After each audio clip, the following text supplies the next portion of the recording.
Bienvenue sur Décryptage de l'info. Ici, nous analysons les faits et le contexte de l'actualité. Abonnez-vous et activez la cloche.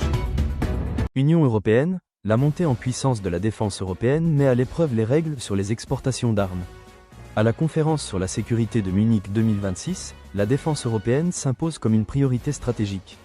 L'Union européenne veut renforcer son industrie d'armement, augmenter ses dépenses militaires et réduire sa dépendance aux États-Unis.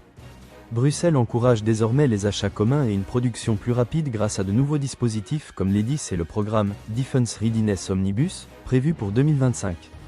L'objectif est clair, d'ici 2030, au moins 50% des équipements de défense devront provenir de fournisseurs européens et les échanges au sein du marché de la défense de l'Union européenne devront atteindre 35% du secteur.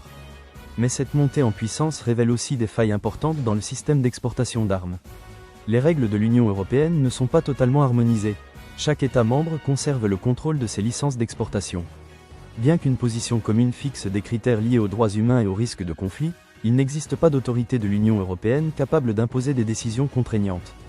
Résultat, certaines armes circulent facilement à l'intérieur de l'Union européenne avant d'être exportées vers des destinations sensibles. Des précédents, notamment au Yémen, ont montré que des équipements européens ont pu être utilisés dans des conflits controversés.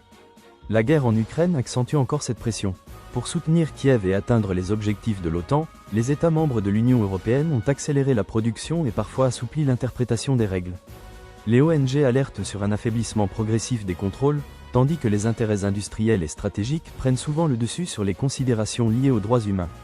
Plusieurs experts appellent à des réformes, rendre les règles contraignantes, renforcer les contrôles sur les transferts internes à l'Union européenne, améliorer le suivi après livraison et accroître la transparence des données.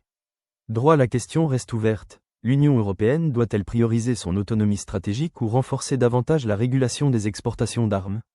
Bulle de parole, donnez votre avis en commentaire et abonnez-vous pour suivre l'actualité internationale et européenne.